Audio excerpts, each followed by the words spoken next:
everybody, welcome back to Covers and Commentary, and welcome back to another episode of Drummer Reacts. Now, we've seen Chad Smith playing his interpretation of The Kill by 30 Seconds to Mars. Apparently that song, that interpretation just kind of broke the internet.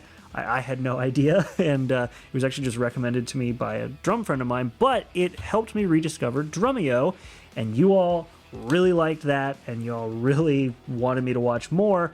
And one of the ones that I saw when I was recording the one that the Chad Smith episode was one of, I believe his name is Dirk Verburen, the drummer for Megadeth, playing his version of Mr. Brightside. I've been really excited to listen to this, so we're going to listen to it. We're going to watch the whole thing this time, because now I know to watch the whole thing. But with that being said, let's dive in and have a listen to his version of Mr. Brightside. You would know by now. Please. Okay. Everybody's amazed he has no idea what it is. I just have to say, this is blowing my mind right now. I'm That's so glad crazy. you don't know this song. I'm so glad you don't know this song. Put your gloves.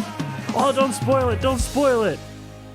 I can already tell that it sounds like he's playing a more chilled version. My life, I have been playing all sorts of metal music. I Metal. listen to all kinds of different things. I grew up listening to a lot of pop and rap / hip hop and electronic music. Nowadays, I also listen to a lot of jazz and fusion, rock and roll, punk, you name it. You know, all kinds of different things. About as Drumming-wise, eclectic what taste as I mostly do have. is at least somewhat rock related. So, as much as I have studied jazz and enjoyed. I don't feel like I'm quite ready to be in a jazz trio. So jazz is hard to if you guys play. are gonna play me a jazz song, I'm gonna run away. Yeah, we'll load up the track, and yeah, you ready? Let's do it. All right. So he's actually writing stuff You would know down. by now. Please.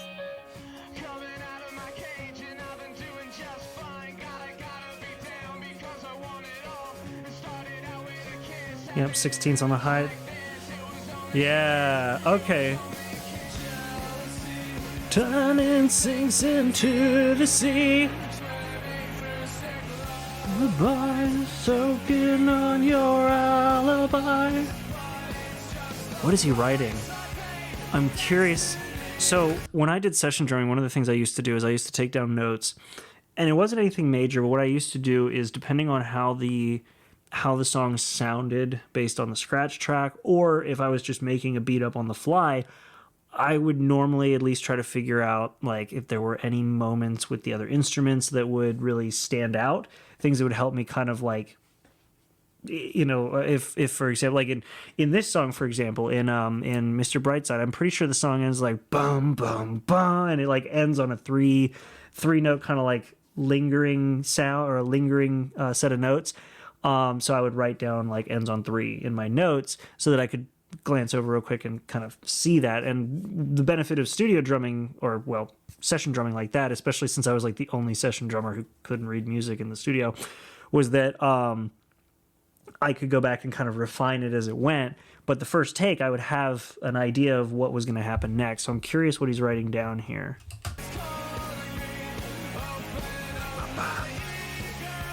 Because if I knew how I was going to play it, I would kind of write in, like, if I was playing 8th, 16th, quarters, all that. Yeah, so, like, for this, I'd say, you know, I would write down, like, B8. And then I would put however many bars I was going to play the 8th notes on the bass for. Or, like, you know, snare on upbeat, I mean, S, arrow, up, B, that kind of stuff. They were my own, like, sort of quick, it does end on dun dun dun. Okay, I was right. But yeah, so that was kind of how I would use it. Do you know that song? No, I don't. But I now have the song structure. Okay. I want to know what he wrote. So, it's all blown out. Can I see it? This is blowing my mind right now. What was that? I'm so glad you don't know this song. No, yeah, I don't. I wouldn't even know what band it is, to be honest. So I have no idea. Come on, show me what you wrote. Before, I don't know. I want to see what he wrote. Like something I might have heard before, but it's on quarters, so he's not figuring out his. To this band or know this band very well. So I'm amazed he doesn't know that. We won't tell you what it is until the end. So don't. You know, this might be fun for people to know. So I do this when I do session work in the studio, which I've done tons of. Come on. I've developed a method to just, you know, when you listen to a song the first time, I want to see just it. count. okay, so his is not nearly as like slapdash as mine. His is much more refined. His is much better. I like the note epic chorus, Vox bass softer, and he notes that he's got 4x2, and and then he goes back into 4. He's got the end bar noted with the repeat, so he actually shows the repeating notes. So yeah, the epic, we're up at the top, 4th line down. He's got epic written. He's got the repeats, so it goes back, so he knows to play basically the same structure of 4 twice. He's got the ending notes marked at the very bottom with the 3 hits. This is taking me way back. This is taking me back to like when I did session work. This is awesome.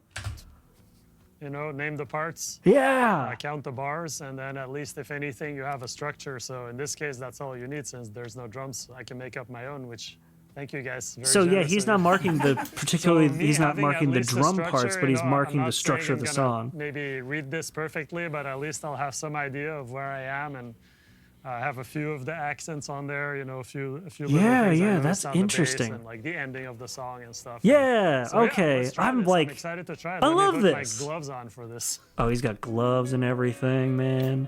I was wondering what he was saying about the gloves in the opening. I've never played with gloves. I don't like it. So he's already just not doing the drums at the start.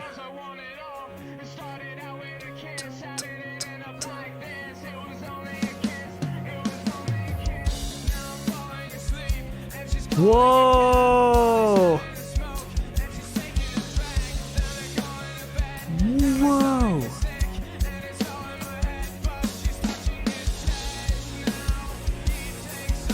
This completely changes the tone for this song. I want to go back to that opening again. This totally changes the tone of that song. So he just fine, gotta be down because I want it. 2, 3, 4, 1, 2, 3, 4, 1, 2, 3, 4. So he starts on the very tail end of that bar, leading into the next bar to just do a nice soft little fill.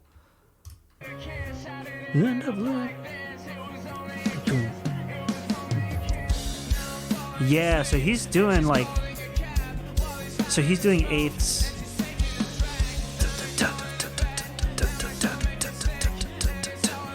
Yeah. So instead of 16ths and 8ths, he's playing it way slower.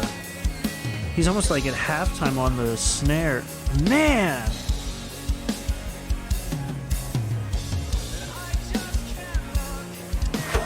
Oh my god.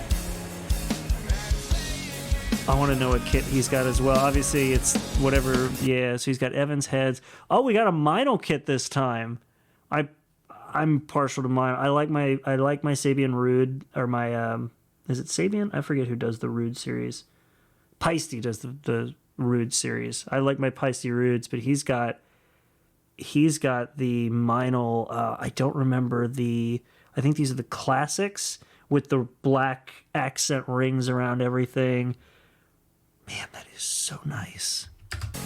And he's got, so it's mostly classics on the the ride, and his hi-hat, or his pedaled hi-hat isn't. But his clutchless hi-hat over there that always open. Yeah. Oh, he's even got the classics China, but he's got a different China up on the up on the far left. Mr. Brightside. Interesting. Yeah, so he marked where the continuation is. That was that repeat part that he wrote. Yep. Back on halftime. Oh, man.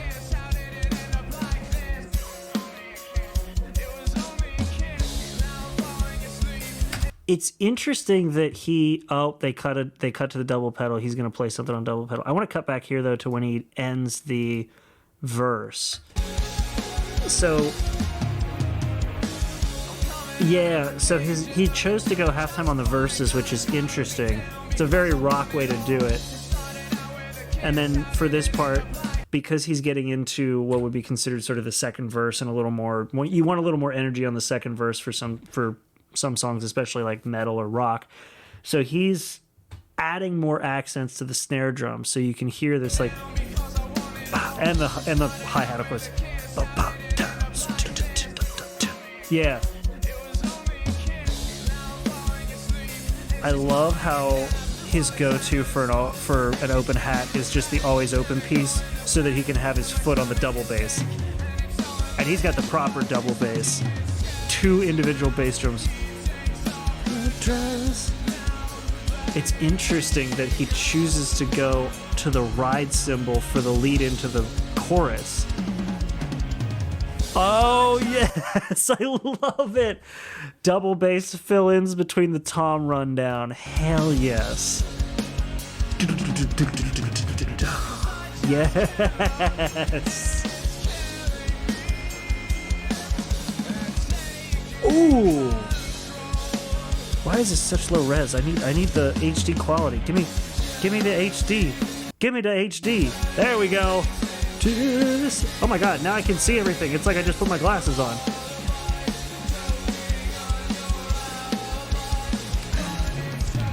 Oh! Oh! Ooh! Back to that, please.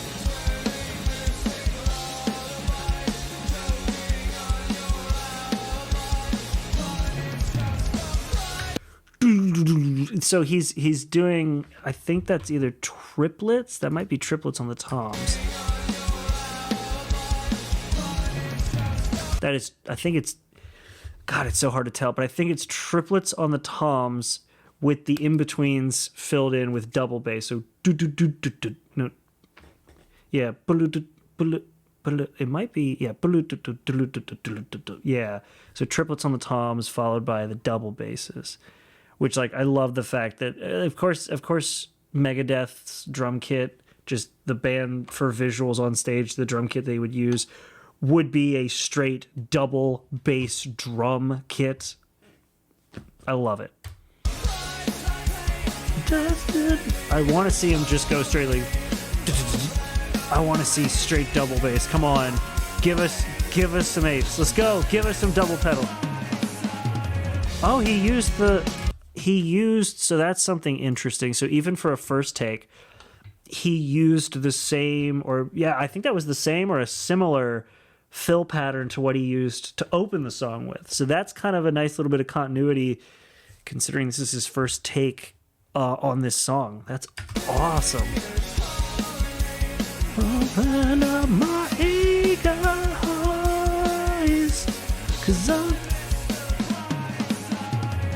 something similar. I don't think he quite went that hard on the opening, but some similarities that brings you back to the opening. Come on, give us some double bass, not just some accents. Yes, come on, a little bit of there. Yes!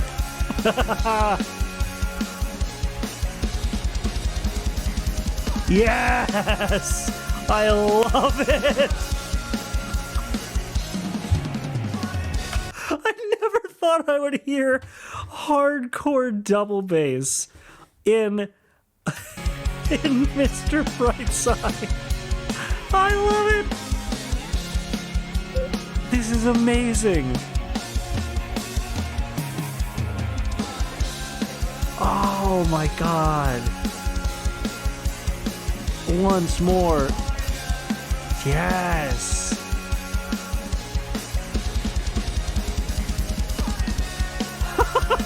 I love all the guys in the studios are like, yes.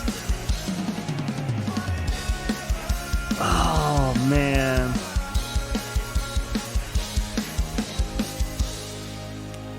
I missed the ending. Missed the ending. Yeah. I said it the last time, but man, the ending is the hardest thing to get on the first try of a song. Like, every time. It is one of the hardest things to nail. Like, if you can nail the ending of a song, especially one that ends odd like this, like, getting the ending of The Kill with Chad Smith on 3/4 timing was really hard. I would expect like nobody to do that on their first try. ending with this, with Mr. Brightside, is like boom, boom, boom, that 3-note ending. Like, he wrote it down, but the song just like has this nice melodic repetition to it that it's like you can get lost, and obviously he did. Still, You're hired. what an amazing track. Holy crap, what an amazing drum I know take. those 3 hits are coming somewhere. And Yeah, I got a little sidetracked. That thought. What did I just say? What did I just say? You can get sidetracked. You can. I was like, I yeah. know those 3 hits are coming somewhere, and I got a little sidetracked in my. Got a little in my thing. sidetracked. But yeah, anyway, There's so much to listen That was to. great, man. I love it. Clearly, your chart worked. Yeah. One listen. I love and it. One playthrough. Yeah, I mean, Yeah, but that's the that's thing, nuts. that's like, it's like, I mean, I compare it to the instrument, like learning to pick up music quickly. Mm-hmm. If you can do that, if you can practice that, it can become a really useful tool if you want to be do this as a job, because Yeah. a lot of times there's no time. Like when you do session work, sometimes when I have really complex me stuff, about because it. I get asked to do some really crazy, sometimes I have to do like detailed charts, and really work at it before. Mm-hmm. In general, what I've learned is that there's usually not as much time to prepare as you'd like to. So if you Never. go into it with the mindset of like, Never. I'm just gonna do the best I can do with the time I That is have, it's usually absolutely a accurate. good place to start. Do you Yeah. want to hear the original? Yeah, let's hear it. What's this band? Tell me. The band is the Killers. Okay. Heard of them, yes. The song is Mr. Brightside. Yep, Okay. Hot Which Fuzz. is a classic. And this is Ronnie Vanucci on drums. And we are definitely sending him your version of Do this it. once It's this is so out. good. Going half We'll, times we'll on the get Ronnie up here verses. to play the original, and maybe we can mash them all up. All right, sounds good. Ronnie, don't hate me. I did my best. I think you'll dig it. Okay, cool. Nice. Okay, here's the original version. This is with the drum part in there. I love how he's got the dude in the studio's got a Meshuggah shirt.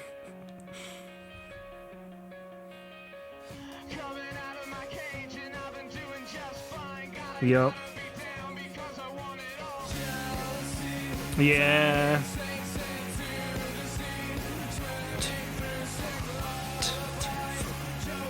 Yep.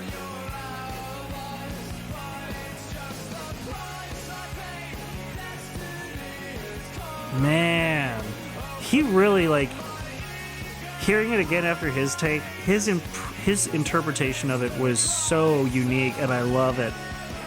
Yeah.